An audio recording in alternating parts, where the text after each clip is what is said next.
I call them like city chords and country chords, you know. Sometimes it's a city song. It needs like a major 7, kind of more of a jazz thing. You don't want to overcook it. You're like careful how much saffron you're going to put in the recipe, so to speak. But you know that, you know, if you go too far, now you've gone and you've maybe lost an audience. But if you know that this one chord is going to make somebody cry or feel a certain thing, again, part of the vocabulary that you pull that out of the toolbox when you know it's going to help the song. There has got to be more than this. Welcome to the Morse Code Podcast, where we talk with entrepreneurially minded creatives in music, film, and writing.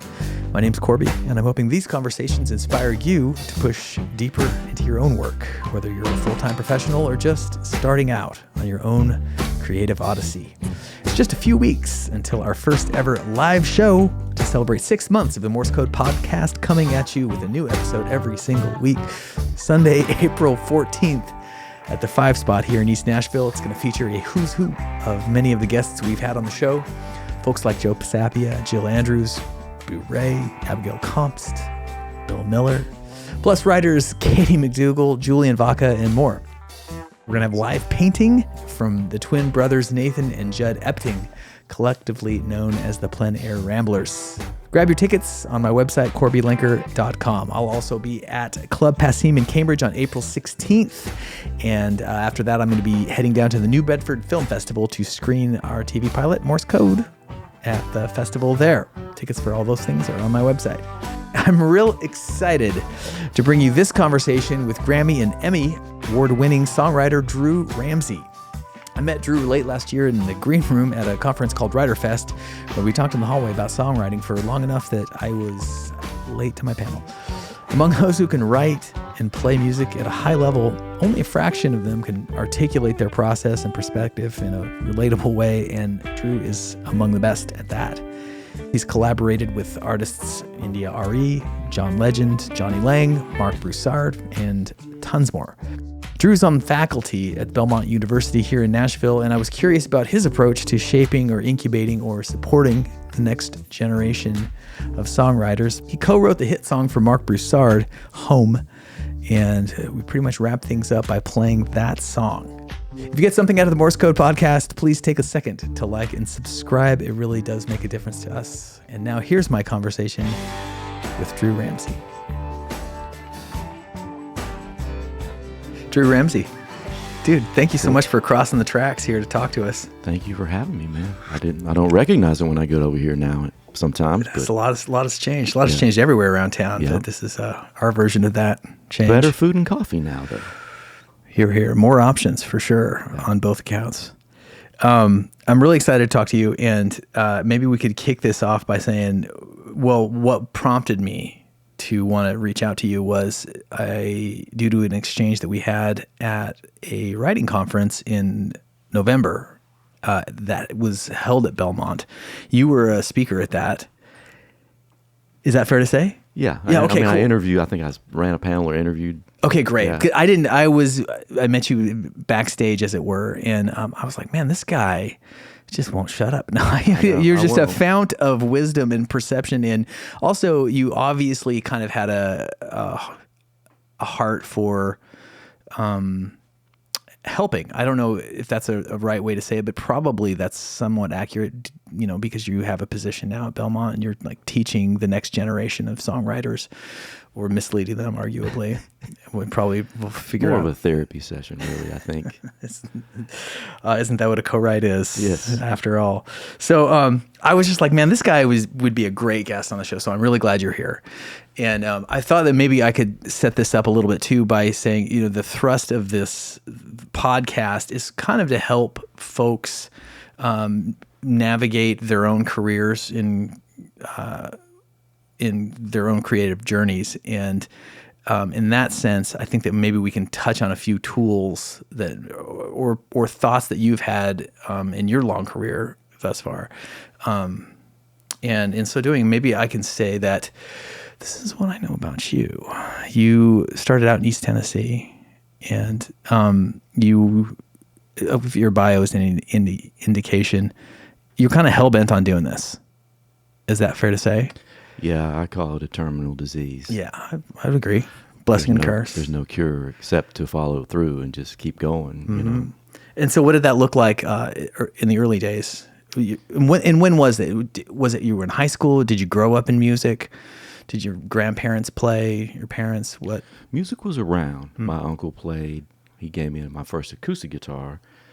He played more bluegrass, you know, upright bass, banjo, and acoustic guitar. My father oddly played trombone. My mother played piano, but it wasn't like the Carter family or anything. Sure. It was just a lot of people up there do play, though. There's a lot of talent. There's no real infrastructure or encouragement of that lifestyle. But it was around. It was just radio and records that got me interested. Radio back then was a bit different in that one station might play multiple formats throughout the day. You know, nighttime would be R&B. All Sunday mornings were gospel. Middle of the day would be pop or rock. So with one radio station throughout the day, you could hear multiple genres. And were there were fewer radio stations as well, and a bit fewer. But however, James Brown had a radio station in Knoxville, WJBE, James Brown Enterprises. Wow. And so I listened to WJBE. So just soaking all of that stuff up as a young person, and then later wondering, how do you get to do that? Is that obviously that's a job for someone.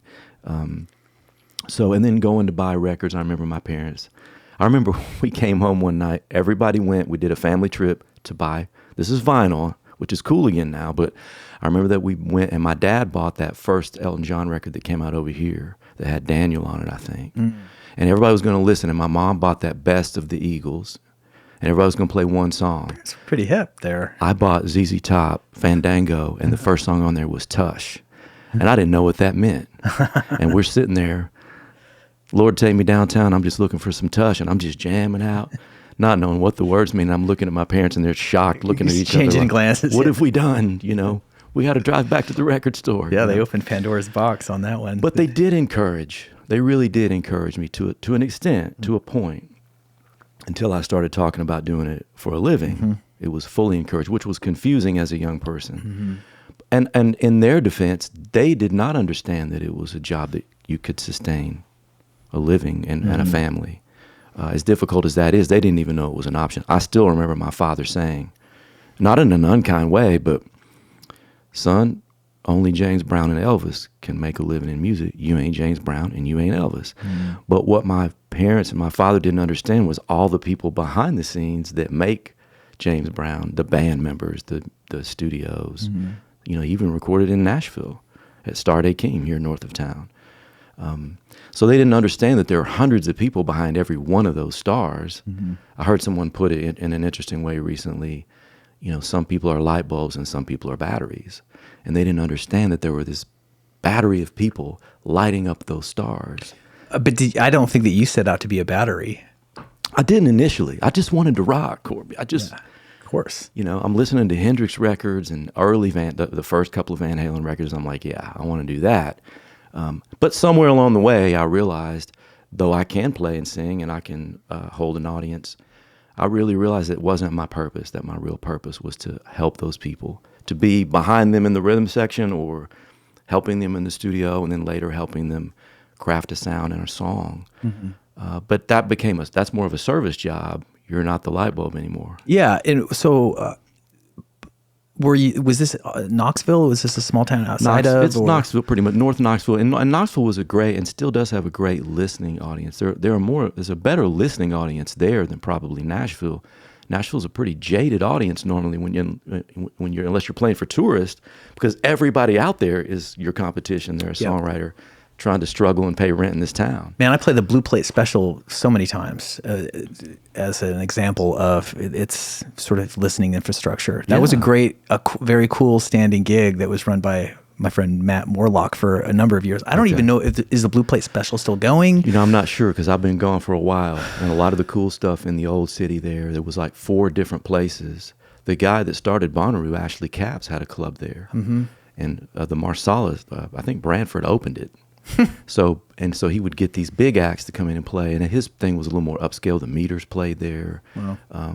Ashley Capso. I think that was Ella Guru's. Then there was a jazz place across the corner, and then there was like a saloon that had like more blues stuff. This was on 4 corners in Knoxville. Yeah. So, in that square that we're talking about? in Or the was old that city over in the by old JFG city? Coffee. Yeah. Yeah. So there were all these options of places to go hear music, but also to go play music. And there were different genres.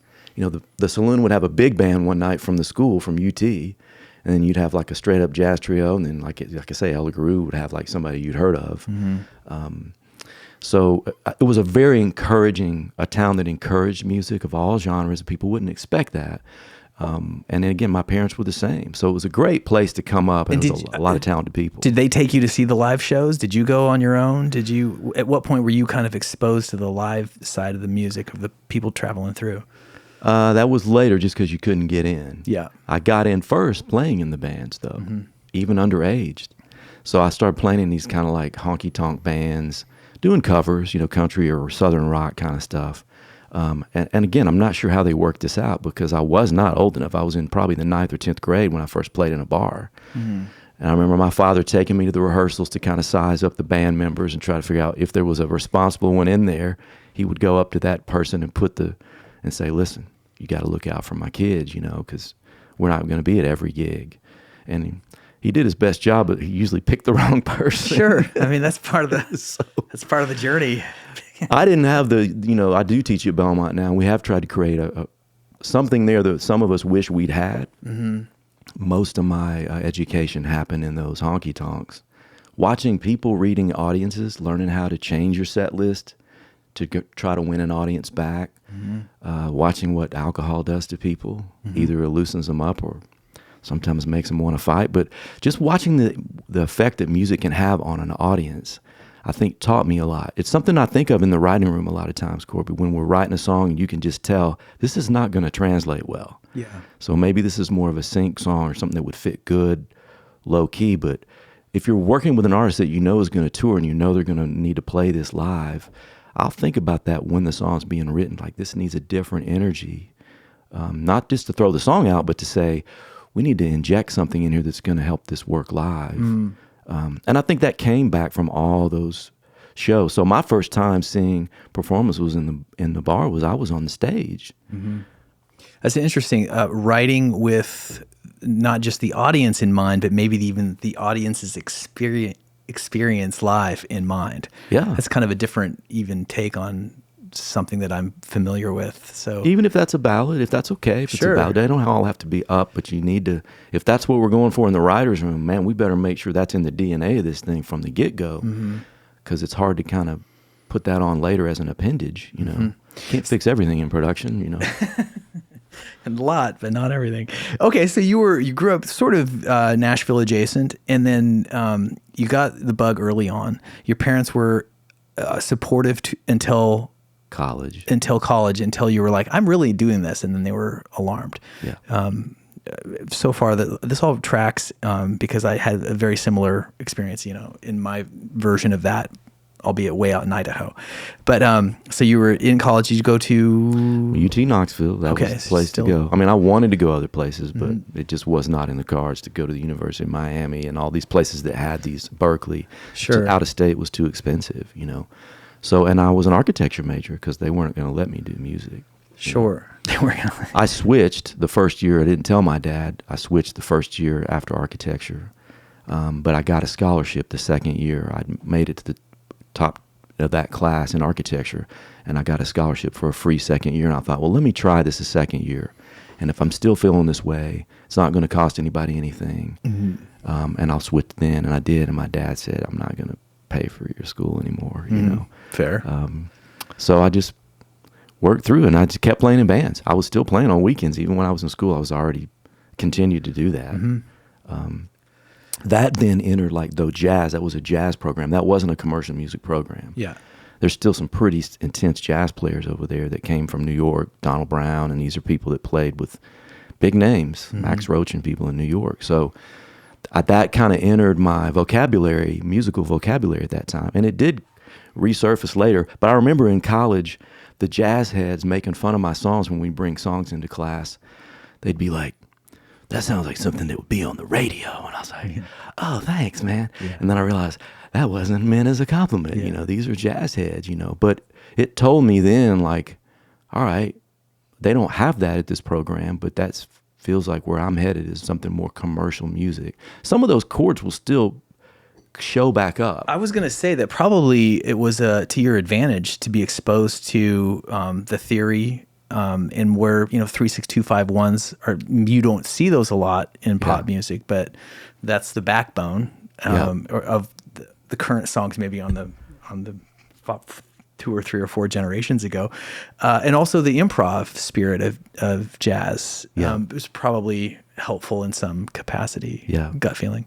And those chords have feelings, right? Like one of my friends calls them musical adjectives, right? So if you're in a co-write and you know this song is begging for a feeling right here, what can we put under the undercurrent of this? And you know that one of those kind of weird, like a half diminished chord, or well, this needs a major 7 chord. I call them like city chords and country chords, you know. Sometimes it's a city song. It needs like a major 7, kind of more of a jazz thing.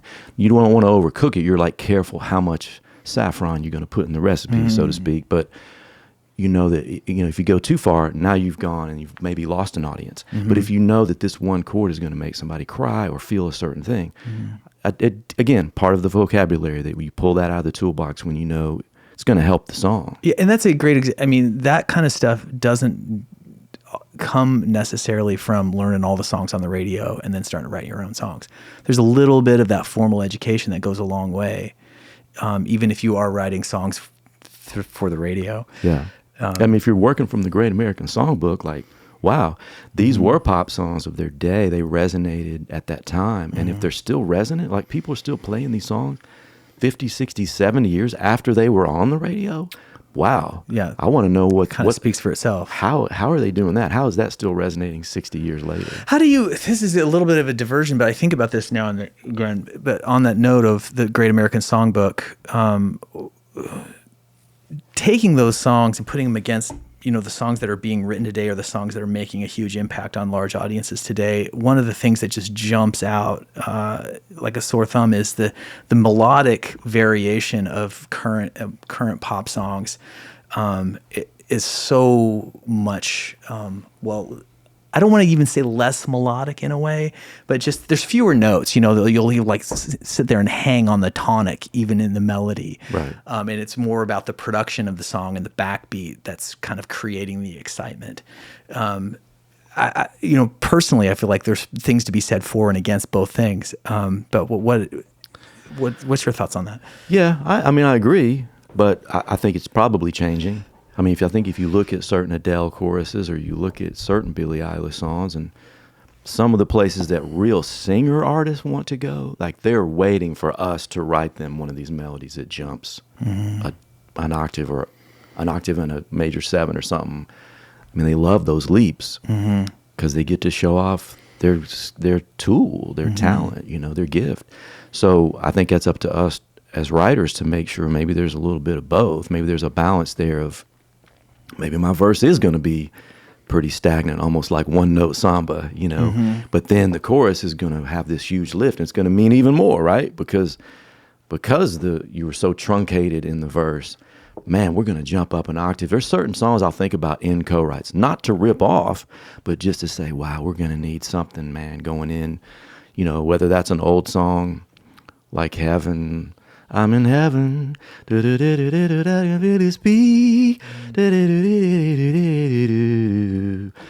know, we need that. Or there's this Jessie Ware song that nobody's going to know, but Sarah, I think her name's Sarah Aarons, wrote it, great writer.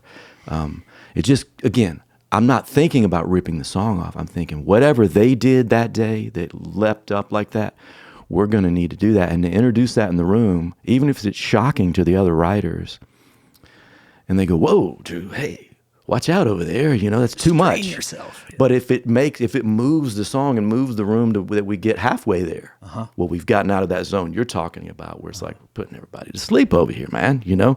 So just to think about that again, back to the DNA of the songs that you're writing, what is the song trying to tell us, or the listener, What do they want to hear, man? In terms of just like going a little wild, just knowing that that's too wild, Right. and hoping to push Halfway. There's a great analogy in the film world when with actors, when you're casting stuff. My wife and I work in this, and we'll cast projects, and when we see lots of auditions, and we're also actors, and I've learned this from watching auditions. It's so much better to be in a situation where you see an actor go way too far. Because then like, okay, it's way easier to restrain somebody who's like, has got plenty in the tank, as it were, rather than try to get somebody to go a little farther than they're comfortable being. So it's just, when in doubt, go big. It's and you can dial it back from there. It's so much better. So that makes a lot of sense. Another thought I was just thinking about when you were talking about, Adele choruses or artists looking for opportunities to go big, and that being incumbent on the writer to create those opportunities. I was last night, I think even, I was just like surfing around the internet, and I found a performance of Maggie Rogers on SNL. She had a song, Falling Waters. This is maybe 2 years old. Mm-hmm. And right from the get-go, I only knew her. She got kind of famous for like this video where Pharrell was watching her. Right. Like he was NYU like, or something. Yeah, they were both just like sitting there listening to a song. It was a very awkward video to me, but it's like the beginning of her career. And I was like, well, I wonder what she did since. I'm not super familiar. And just from the get-go, it's just like, it just comes out huge and tearing. And I'm just like, damn, girl is owning it. And it's just like her energy too, on stage. Yeah, exactly. The bare feet and the flowing dress. She had all of that going on. But really, it was the vocal chops. And then the song was just like, don't look away. You just didn't want to. Yeah. Which is a testament to the power of well-written, compelling, emotionally driven song. So. And hard to do. Like, so much of what we do in a co-write is people with acoustic guitars and a laptop, So how do you get that energy in the room? If everybody's on an acoustic guitar, mm-hmm. you're going to end up with that kind of energy. A vibe, yeah. So somebody's got to be in the room kind of moving that energy somewhere else. Mm. And, it sounds like some of what a lot of people talk about on here is usually the musical things aren't what holds anybody's career back. It's usually some fear of performing, or in a co-write, if you walk in a room with like veteran writers, fear. Mm-hmm. It's a bad place to work from. It's a bad place to perform from. So we don't need writers writing from a fearful place. You can write about your fears. Don't be scared to write about them. But if you're frozen in fear in a co-write, the song will suffer. Mm-hmm. So that's been kind of the amazing thing to see, whether that's helping an artist or helping a student, trying to get over that. And like you say, let's just shoot for it and just be free with it. And then we can dial it back if we need to. Do you have any experiences that you could draw on right now that sort of illustrate your own journey through that? Because, that faces every young artist. As you move to the big town, you've written some big songs with some big people. You have 2 Grammys. You've been nominated a number of times. I don't know. Is there a story that you could share? Well, I suffered like everybody else. I had those imperfect moments and terrible co-writes, like anybody else, walking away thinking, I'm never going to be able to do this. Yeah. And those are important moments. And it was I think it was community. It was encouragement from people around me. Whether it was Knoxville, Nashville, or anywhere else, people have to find I know that people say find your tribe, but just find people that are doing either what you want to be a part of, or they're already doing what you're doing. It doesn't have to be considered competition. Maybe it should be collaboration, not competition. Mm-hmm. So if you think somebody's doing what you're doing, maybe you should be writing with them or opening for them instead of looking upon it as a wall. And I had people around me that were encouraging me, even when Nashville was not what it is now. It wasn't as cool then. The food and coffee weren't as good, and there wasn't the diverse genres that we have now. But I had people in my life at that time encouraging me. What you're doing is different, but it's special, and you need to keep doing that. The phone wasn't ringing a lot. Mm-hmm. So there were people, some of them were other musicians that were doing R&B and jazz. J.D. Blair, Rod McGaha, these are people I played with. I just played a show with Rod McGaha and his son last weekend. Mike Floss, who's a rapper, but it was a kind of a multi-genre show. But these are people that encouraged me along the way to tell me to stay, and that I wasn't crazy. And I think we all need those people in our lives. And I would go to these co-writes that were terrible. I mean, I can tell you a story. This one was later on, but it was one of the worst ever. Awesome. Let's hear it. Well, I think these are important, right? Yeah, absolutely. Any of us can come on here and talk about all of our awards. Wins, yeah. But the losses, we had met an A&R person. This is the craziest story in the world. This was my degree in songwriting. And we met this guy in L.A. We met in his car. He met us at the Grove in L.A. and we got in the back seat of the car and we had a meeting. Played a song that he never remembered later. Got out of the car. Thought the meeting went terribly. He was an A&R at Sony. At the time, I think he was working on maybe a Kelly Rowland album. But then he was going to A&R John Legend's next record. So he called back up and said, he remembered us, said, I want to get you in a room with John Legend. He's in Atlanta making a record. Can you drive from Nashville? So, of course, immediately gassed up the car. All the way down there, we're listening to everything John Legend has put out, coming up with ideas.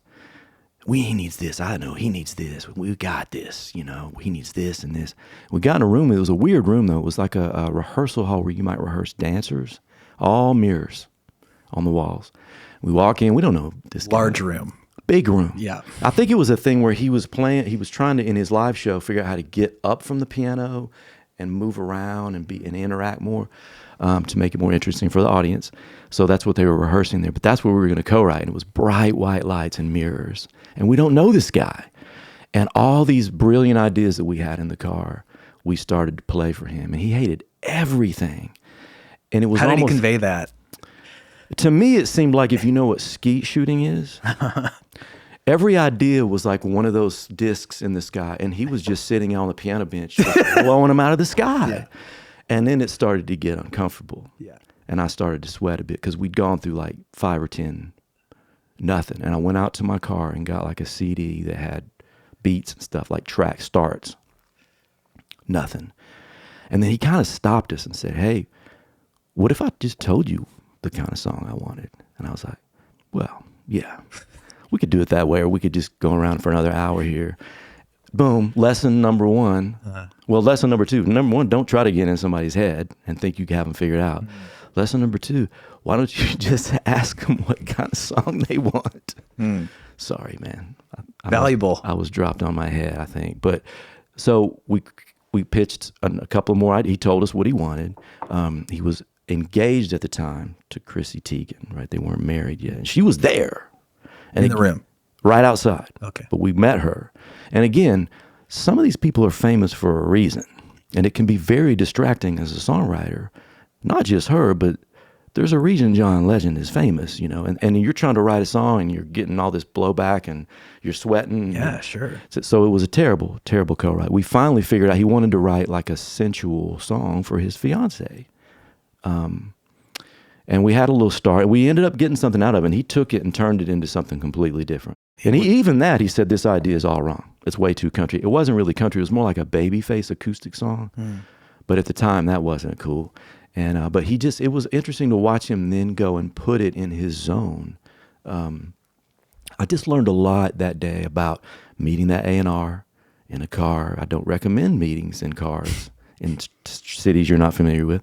And then how all these things begin to connect and how purpose is in there, and you end up in the room, and your willingness to show up and your willingness to take a lot of no's in the room and to keep fighting, work with the person, finally find out what they want to say.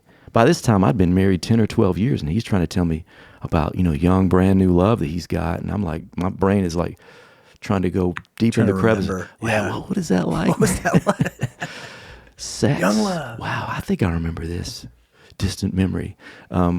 But I feel like I had an entire master's degree that day in taking all those hits and just kind of fighting through.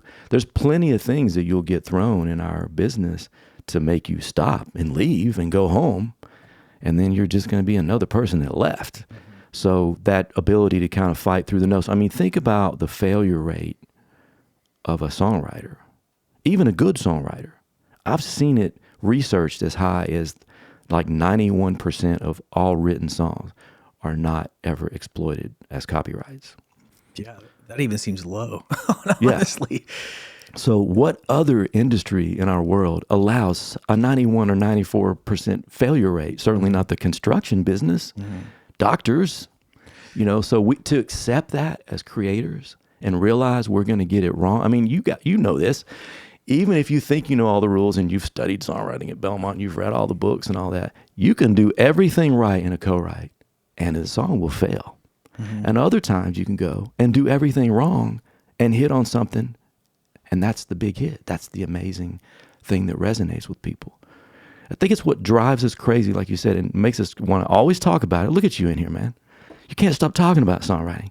You're gonna have to kick me out of here because you could tell I'm not gonna stop, right? I think for us, I don't have to gamble or play golf. Our entire career is gambling. Yeah. And golf, the stuff that people get obsessed with, hitting a ball into a small hole, and they just go and do it over and over, and they pay all kinds of money for all this stuff. We buy equipment, but our clothes are cooler, though, than the golf clothes. But I don't have to play those games because songwriting, chasing that song, trying to figure out why did I do everything right, all my swings and everything I did, and the song is terrible. And then I go in one day and it's the stupidest sounding idea in the world. We fall into something, and that's the thing that resonates. Yeah. Either one of those should be celebrated. I totally agree. Let me ask you this. You said earlier that you don't write country. You didn't ever really set out. I mean, I've done it. I played it growing up. I listened to it growing up. I think what I think of as country probably would be considered Americana now. Mm-hmm. How did you, so in terms of finding your way and finding your tribe, there's, I think it's the young artist who's trying to find their way. The prudent one says yes to maybe all opportunities. And over time, maybe you're sitting there trying to do a music row right, and maybe it takes you 5 times, like it did me, where I was just like, this ain't working. I don't care about these songs. I don't understand this industry. Maybe, and with that information, you can be like, well, maybe I don't have what it takes. Or, you can go to the other extreme. And in time, if you kind of stick with it, you do find your way. How did you find your people, having moved to then especially country dominant town? How did you do that? Well, I wanted to leave. I mean, this was the closest industry town. I really kind of wanted to go to Atlanta because by this time I'd had like 2 R&B bands in college that me and my friend Avery Johnson had. We were all in school together.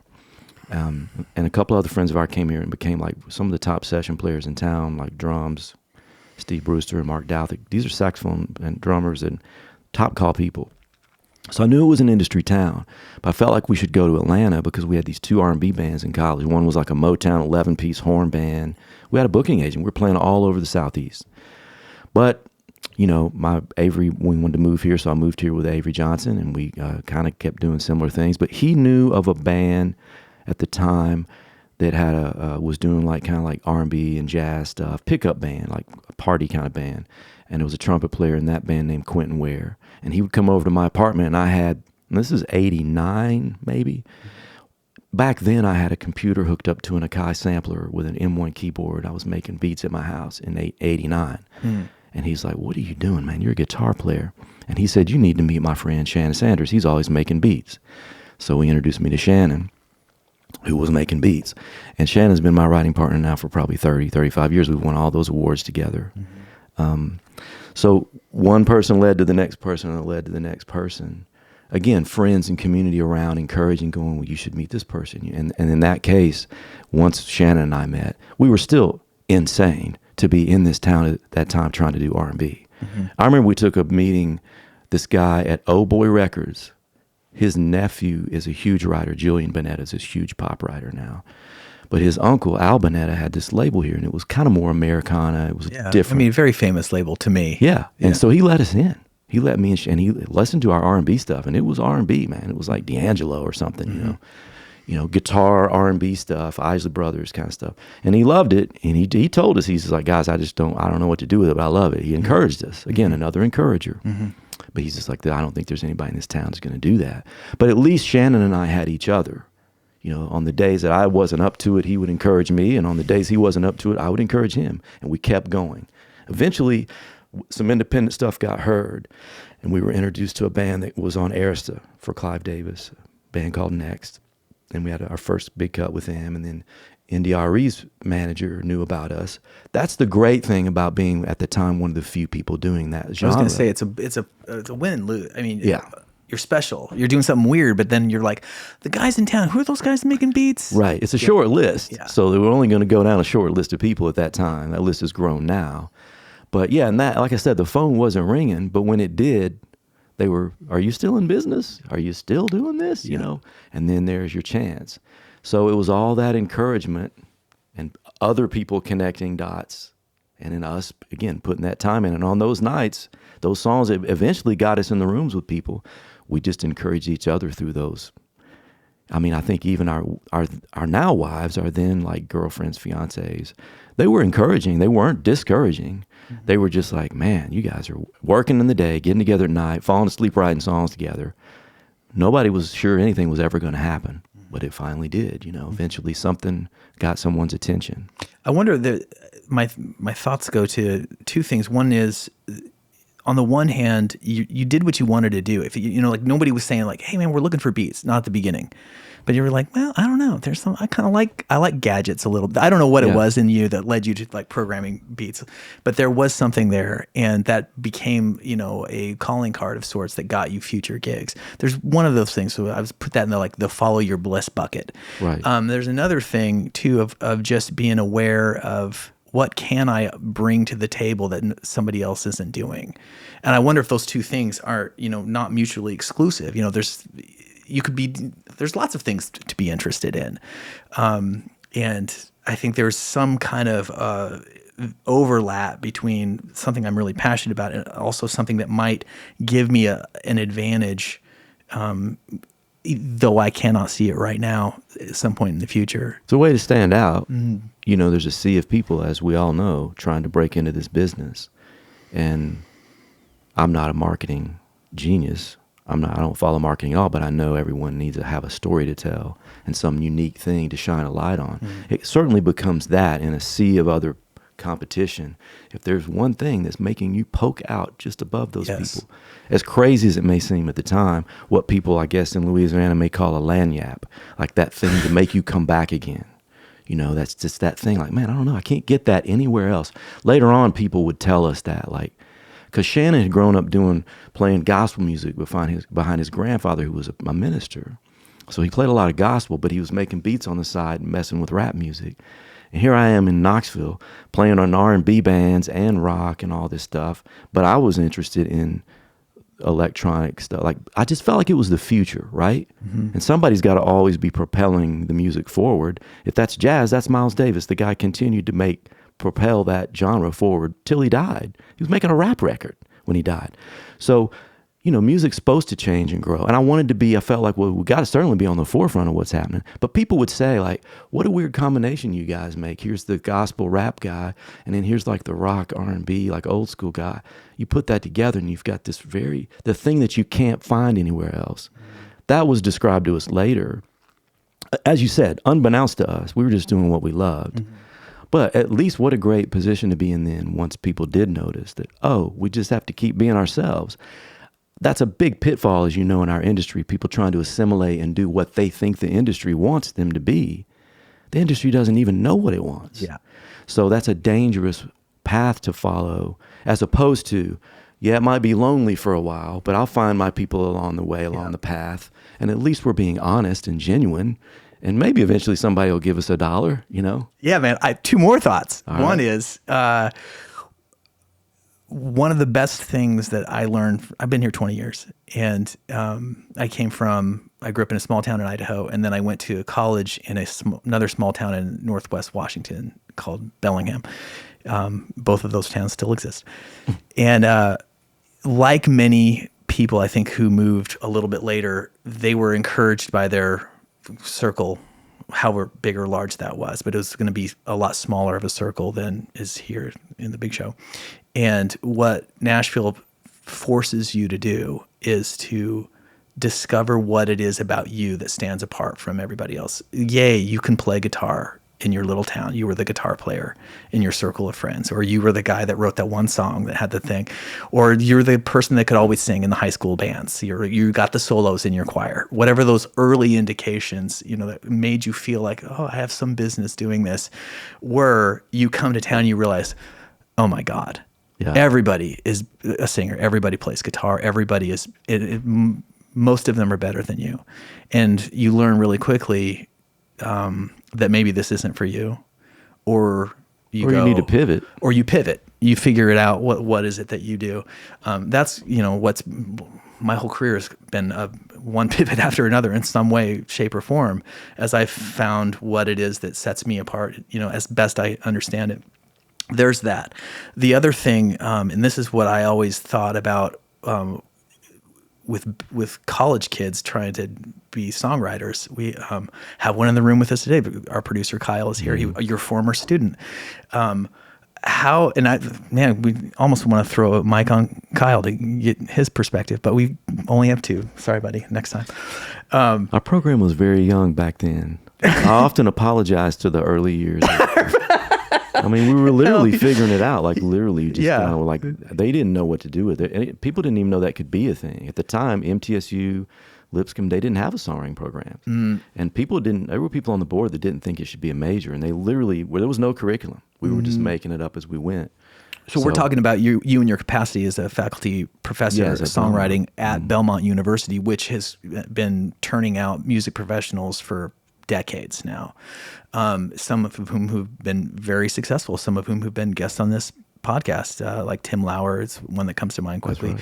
Right. But I had Abby on here. Abby was a student of mine as well. Abigail Comps, that's right. So we have a great lineage. Well, I didn't mean to interrupt you. You were saying the idea of teaching students. The thing about when you're young and you have this yearning, ill-defined as it might be, to make your mark, and you don't know what that is, there's such a danger. This is what I want your perspective on, to moving to a major, especially commercial music market, and losing what that innocent naivete is that sets you apart, in favor of starting to meet the needs of the market as you understand it. And I wonder, how does Belmont, is that on your radar? Do you think about that at all? Do you just kind of like let the kids find their own way? Do you actively discourage them from trying to write songs for other people? No, if anything, we're making them. I mean, more now than ever, there are a lot more art. If you asked previously, do I have any artist writers in the room, you'd only see a few hands. Now, almost every one of them says that. And I used to tell my students to lie and say they were artist writers because they'd get a better publishing deal. So it's sort of like what we'd like, I think, is for any of our students to walk into any room. If they're walking in the room the next day to write for someone else, country, they can contribute. If they're walking in the room the next day after that to write a sync song, they can contribute. They can understand the slight differences there. What would you say are the slight differences, just in a paragraph? I mean, usually with sync, you're not going to be as wordy. You're going to be more universal in the lyric. Normally, you're not going to use a lot of common, specific place names because that limits whether it can be used under a scene or not. You might be you try to maybe live in one emotion. It's changing a bit. They're using a lot more pop and R&B and hip hop now in sync than they previously did. But that's an overgeneralization. But just the idea of knowing that much, knowing that this is different than yesterday's co-write, which was a country song for a female artist. Now we're writing a song for a murder show. And so we're going to limit that, and that's going to sound different. The words are going to be different. There's going to be kind of like almost archetypal theme going on through here somehow. So just that much, though, that any of our students could leave and then walk in and then go back the next day to being that special, unique artist that they are. That's Wednesday. And then Thursday, you're writing a pop song with a track writer. But the idea that any one of those days, as a professional writer that it knows how to write melody and lyric and sing, you'd be able to contribute something in that room. But the big thing that I think in the last 10 years has changed in the program is helping them accept who they are, that unique thing. Most people aren't even willing to accept it about themselves. They keep wanting to people please the industry or whoever's in the room that day. When what the people in the room that day would really prefer is that you bring your weird. Like, what is that weird thing? That's why we invited you here. Not so you can just regurgitate lyrics that I wrote before. I've already written those, you know. So that's been a real difficult thing and a kind of a challenging but fun path to help these people along the way with, is to help them isolate what that unique thing is, develop it and highlight it.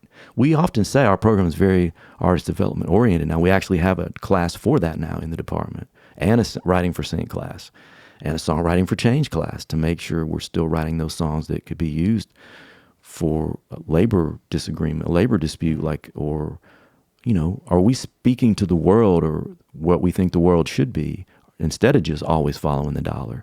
But also, let's have a commerce day. Every songwriter needs to make money. How long are you going to be a songwriter if we can't make sure you can sustain that? And let's get you a sync song so that you can use that money. That's the rob that money from Peter and go back and pay Paul to make your EP for your solo record, you know? So just getting them to be professional songwriters, just like a professional architect, plumber, painter, or whatever. You may not always agree with the color that your client wants to paint their walls, but you're there to serve them that day. We're painting the walls today, you know? Yeah. So now I feel like we got a handle on it. We're trying to make sure, because I think every writer, think about the things that you were asked to do through your career, things you probably didn't expect you'd be doing film and television, actually developing shows, included your music into that. But we're not sure where any of these people, any young writer is going to go, but at least that they can walk in those rooms and did you bring something to the party, man? It's like a tailgate party. You got chips, beer, whiskey, or dessert. What? Nothing? Like, walk into that co-write and be able to contribute something. But if you've that unique artist-writer thing, that's Wednesday, man. Yeah, man. I hear you, and it's interesting is because I come from this in a much different way, and I noticed, not to make this like some kind of ill-formed therapy session for myself, but I noticed that I have this skepticism for being able to be an artist on Wednesday and develop a wide variety of tools that can be brought to bear on other projects. I almost think that there are, and this is I invite your perspective. You're going to get it whether you invite it or not. Coming from my own thing, you know, it's like my career has been one pivot after another because there was something obstinate and mule-headed and ridiculous about me that's been unwilling and unable to bring my artistic life to bear, to contribute to a project that I didn't feel that I really resonated with. And for that reason, you know, I've had some syncs and I've had some success at it. And I was much more involved in that 15 years ago, arguably at its zenith. Yeah. And after doing it for a year or two, I realized, the people that are really winning this game are doing it 5 days a week, just like row riders. And I found it impossible to do that. And consequently, I have a career because I wrote these naive songs that have moderate to not huge commercial value, but have meant enough to enough people on planet Earth that I've been able to sustain a career by touring heavily. And the upside of that was like a large degree of freedom, a catalog of songs that have great meaning to me personally and the people that I've had. And then with that, an obligation to kind of pivot with the times, an example of which is this podcast. You know, I'm older than I was when I was playing 150 shows a year, and I'm married now, and I'm not, it's a young man's game, and I did it hardcore, and it was wonderful. And I still tour, but I'm not trying to do it all the time. And so I feel like, you know, there's absolutely something to be said for that. And I think it is the wiser course for the young artist. And I think that the great disruptors in our business, I think it's hard for me to imagine Billie Eilish writing for anybody but Billie Eilish. You know, obviously it's one thing to have massive crazy runaway success when you're 15. So you're probably going to have a lot easier time to continue to do things in your own vein with that kind of early success. But Well, she just wrote a big sync song. I was going to say, I hear myself say this, and I immediately I go like, on the other hand, Well, she's here's what I definitely would got say. songs for, for the Bond picture that she wrote for. I bet that was And Barbie. And then, the Barbie song. And some of those things came to her because she was Billie Eilish. Let's not. But, I mean, think about that. An artist that considers themselves an artist, we want you to write a song about a child's toy that we're going to make a movie out of. That's kind of become a bit of a joke over the years, what Barbie represents in our modern time for a woman. And she did it as a creator, as a writer, as an artist, said, I'm not too big for that. I'm not too good for that. I'm going to throw myself into that. And it's an amazing song, man. It's a very emotional song. And I guess that's what I'm saying is just don't think you're too good or big to approach any of these things, because at the end of the day, you're still going to get to go in a room and write a song. That part is not going to change. And I would say this, though, the way you describe that sync thing, that was not a person allowing themselves to be an artist on Wednesday. You felt like, I can't be that person anymore. I have to write sync Monday, Tuesday, Wednesday, Thursday, Friday. And that's not what I was saying. I think it's true. If everybody ran to that and thought that was the cash cow, this is the new thing, and that's all I'm going to do now is just sync, sync, sync all the time, you're going to burn yourself out, and it will drive you insane. Because, you're just beating your head against the wall. Because it's exactly the same numbers. It's still a 90 to 95% failure rate, no matter whether you're writing it 5 days a week or not. It's just more But it is a no's. volume game. And so the person is. that's writing the 20 songs is going to have more success than the person writing the Probably 3. so. But the person that's only got 3 is going to be a happier person that can continue that much further. And you know this, so the songs that you did that were your artist songs, did any of those ever get licensed for sync? No. But because sometimes that will happen. Sometimes you're not trying to write. Some people will tell you if you try to write a sync song, you can't. I think some of it is a discernment thing. We're going to go in a room, we're going to write a song today. I'm not sure what it's going to be. Somewhere along the way you realize, as it starts to get up off the table and walk around like Frankenstein, that this is not an artist song for me. But it might be able to be a good sync song. So let's treat it like as such, So I guess that's what I'm saying is, but I agree with you. I think if you just wrote pop songs 5 days a week, you'd burn yourself out doing that too.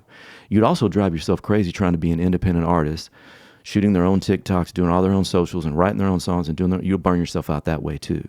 I think the beauty in being a creator is that every day is different and it can fuel a different passion. And the next day you can go be something completely different. That's one of the great joys in our job. I'm not really a person that's into all astrology, but as a Gemini, I love to get up, and as a battery for different light bulbs, I love the fact that I've written with India.Arie for an African-American woman that wants to write that perspective. Debbie Nova, who still does Latin music, who's a Costa Rican artist. A guy named Emmy-Award from Japan, who's just an amazing slap guitar player. I worked with Nigerian artists as well, Asia Elamide. What in the world is a person from East Tennessee doing in a room with all those different people? The love of music. Yeah. And we're chasing something as human beings. So one day we ended up doing sync. I'm going to have a ball that day, doing everything I can that day. And then the next day, I get to start over. I get to shed my skin and start all over again. Hey, that rhymed. But and now I'm going to have fun in whatever the thing is we're doing today. And that really goes back to all I ever wanted to do in East Tennessee, which was like, where are they making music? I'm going to go there. And as long as that's what we're doing, it's going to be a good day. Yeah. I may or may not get paid, but it's its own reward in that sense. So, yeah, burnout is a big thing. And if you're chasing a cash cow in this business, then you're probably not following your muse anymore, or your purpose. You think that's the one quick answer to all your problems. Well, the ability to step out into the unknown on a daily basis is what animates the journey for many of us, and me and you, it sounds like. And so on that, we wholeheartedly agree. Okay. And speaking of all of your co-writes, maybe this is a nice segue to the song that we're maybe going to play together. And that's a Broussard cut. Yeah. Could you set that up for us? How did you get this cut? What happened here? Another weird one, you know. I think I'd been in New York with my publisher at the time, Val Bisharat, who I think Windswept Publishing, through Combustion Music here in Nashville, when Windswept LA. She would take me to these meetings, and she would always encourage me to bring the guitar, because she said that's a normal thing in Nashville, but that's not normal at a New York or an LA meeting, that a person walks into an executive's office. And so she would always make me take it out and play. So we were at Island Def Jam, New York, and it was our A&R named Diana Fragnito, and so Val had me pull out the guitar and play something. And Diana had just signed Marc Broussard. And she's like, wow, Blue-Eyed Soul, you need to meet my artist. So she sent Marc to my house. And Marc shows up, this crazy Cajun, and we never met. And he said his father is Ted Broussard. He's in the Louisiana Musicians Hall of Fame as a guitar player. And he's like, my dad had this riff. I don't know what to do with it. You know, he had maybe like not even half of a first verse, and it just was the same riff over and over, just in E, just didn't change. So that began this conversation of what that sounded like, talking to him, getting a sense of who he was, and then we kind of figured out where I thought it should go musically. And it sounded like he was trying to go home. It just sounded like he was traveling from somewhere, and we were like, where are you going?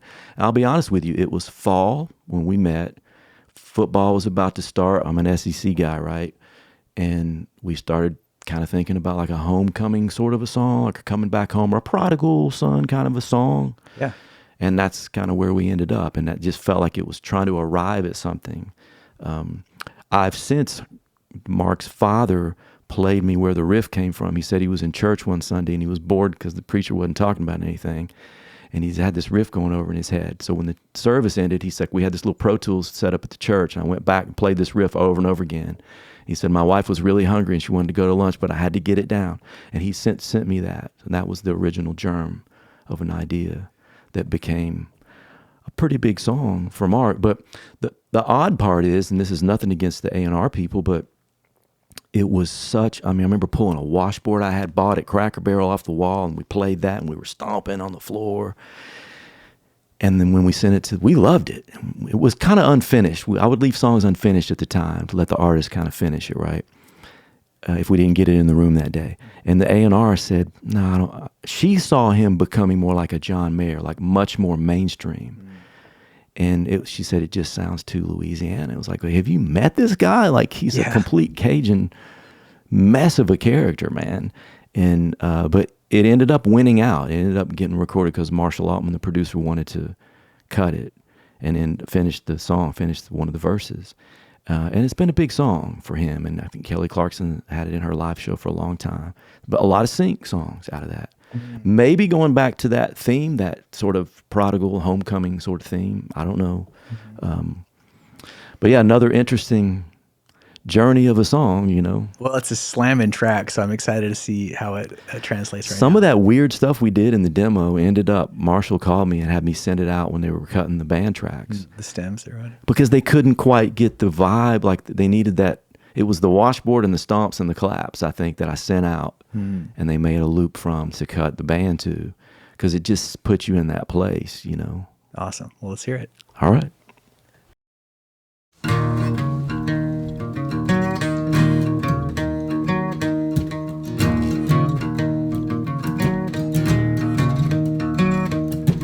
Rolling down the road, going nowhere, guitar packed in the trunk. Somewhere around my Micah 112, Papa started humming the funk. I got a Jones in my bones before we know we were singing this melody. Stopped the car, pulled out the guitar, halfway to New Orleans, said, take me home. Said, take me home.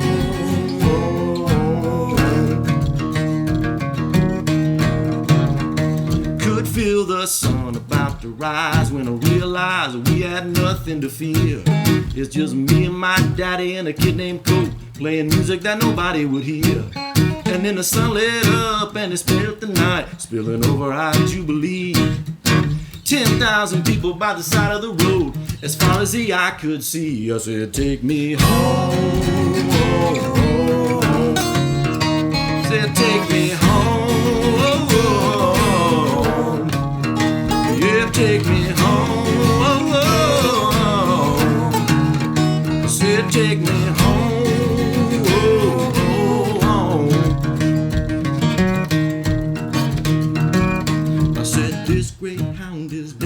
greyhound, mama.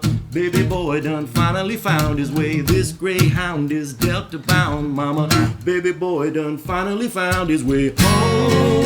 Oh, oh, oh. Home, oh, oh, oh.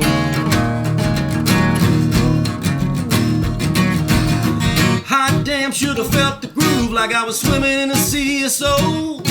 The sun lit up and it split the night, and we were all about to lose control. Daddy turned his face up to the sky, and I knew he had nothing to fear. Yeah.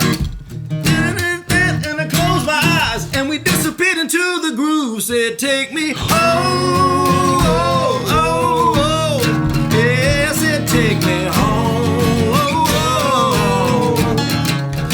Yeah, take me home. Take me home.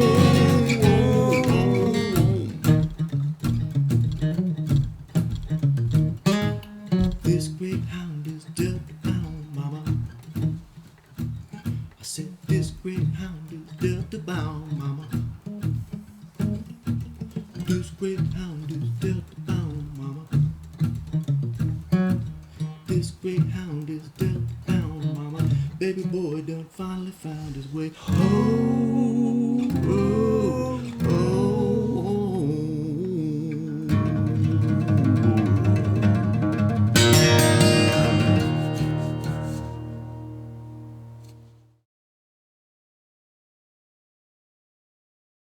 Well, that was really fun. Thanks for including me. That was awesome. And you brought your own flair to it, like I suspected you might. I only know one way to do it. Drew, before we go any further, I just wonder, you've been on the faculty, you've had these kids under your tutelage for a couple of years now. I think it's been 14 or 15 years. Yeah. Yeah, enough to get a handle on what you should be telling them. What is something that you tell a young singer-songwriter? I know that you've kind of been getting at it with broadening your skill set. What, like, apart from like the technical side of it, on a philosophical note, what is there something that you share with young starry-eyed writers? I think it really does come back to that weird thing that they're probably shy about and scared of, and they not realizing that should be what they're shining a light on. Mm-hmm. They're actually trying to hide that. Mm-hmm. Because they feel like, well, that weird thing, that's not normal in the industry or the business, and they're scared to share that. And that, again, that's been one of the challenges. There's a great artist, writer, Anna Voss. She's had deals, does more of a California country thing. She's from San Diego. Amazing, man. Amazing writer, singer, great wry sense of humor her songs have. And she said she still remembers and I've said, I'm sorry, my voice is ringing in your head all the time, but like, don't forget to bring your weird, or, bring your weird stuff to the table, because it is that sense of humor and it is your sensibility that is the different thing that you mentioned earlier that's going to make you stand out. But I've found that young artists, that's the one thing that they're shy, even ashamed of. So pulling that out and getting that on the table, and again, developing that, I think probably the most helpful thing. Did not see that coming. Again, I thought it would be more about craft or the technical thing, mm-hmm. but it's the journey unto oneself. That's the thing, getting comfortable in your own skin. Until you can do that, how can you go into rooms with other people and share your life experiences? And even down to what's being written about that particular day. The willingness to share something that might be shocking or controversial. That's probably the thing that we need to be writing about. What is nobody else writing about? Maybe we should be leaning into that. So if you don't have that sort of fearless thing about you and your willingness to share that, and I've started to ask writers now in class, because we do tend to be introverts. So it kind of flies in the face of what we're trying to do. So to get them to admit that and say, who in here considers himself to be a shy, introverted person? And most of the hands go up, right? And I was like, that's fine. You should never change that unless you're in a co-write or unless you're in a studio making music. That's the one place you should feel comfortable just letting it all go, man. That's the only place I feel comfortable. If I'm not in a co-write or a classroom talking about co-writing, or sitting here with you talking about co-writing. The world doesn't make sense to me outside those three places. That's the one place I'm going to be unabashed about everything, about the lyrics, about the music. Let's just do the craziest thing and shoot for it. And like you said, if we need to dial it back, somebody will tap us on the shoulder, and tell us to come back from Mars. But I just think that bringing that fearlessness out in people, a fearlessness of sharing yourself, your story, even the terrible things that happen to you. There's a whole feeling I have about that. A lot of us got into this because we're broken. A lot of us got into this business because we felt like it's the one place that weirdos can go and fit in somewhere.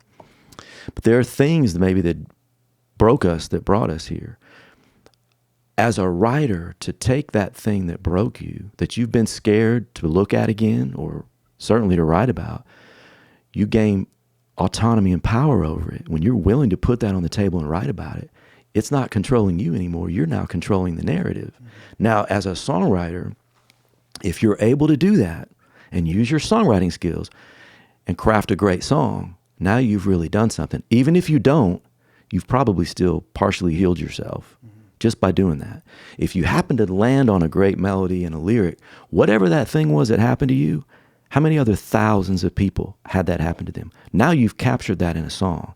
They don't feel alone anymore. So what you thought was the most terrible thing is now blessing other people that have gone through that. Now that's what we're really all hoping for.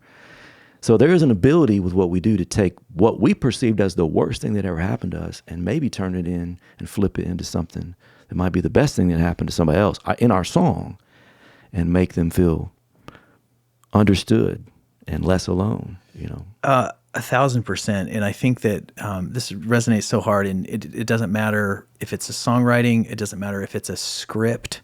There's over and over again, you come across advice of just like, don't write for the industry, write the story that is yelling at you. Right. And do your best with that story. And there's that. I think what really gets at the heart of what this podcast, what my hope for it is the inherent worth of the creative process for its own sake. And what you just said about, when you're really honest with yourself and you write that song, you aim at that pain and you take mastery over it and you put words to it. God, it makes me emotional thinking about it. The incredible benefit that is to every person who dares to do it, and the healing it is not only for yourself but for your family, the people around you in your life, your future life, your kids. There's just something so important about taking the pain that your specific pain and giving it some shape and understanding. Because maybe you write the next song of the year, and maybe you write a song that nobody but you ever hear, and both of those songs are absolutely valid. Yeah. I mean, we're healed first just by me or you doing that. We're healed. I've had songs like that where my friend Rod, my God, I just played with, there was some song I wrote, I had it on an EP, and I was frustrated. Nobody was going to sign me. I couldn't get any publishing deals. And he said that one song I was listening to on the plane on headphones, and I started crying. And the lady next to me said, "Are you all right?" And he's like, "Yeah, a friend of mine just wrote a song. It just kind of touched me where I am in my life right now." And he looked me in the eye and said, "Drew, maybe that's all that song was supposed to be. You're out here talking about why it's not a hit and you should have made all this money and got a publishing deal. Maybe you were just supposed to write that song for me." And I was like, "Well, yeah, but that's not what I want to hear right now." Yeah. But you're exactly right. I mean, it doesn't matter. Again, the ones that go wrong and the ones that go right, the process is the same. Getting to be involved in that process, they should both be celebrated, Absolutely. Maybe that's a good way to end it, man. Thank you so much for your time, Drew. This has been a really exciting conversation. Thank you for having me, man. Very grateful. You don't have to twist my arm to get me to talk about this. Well, I look forward to the next time. Thank you, sir.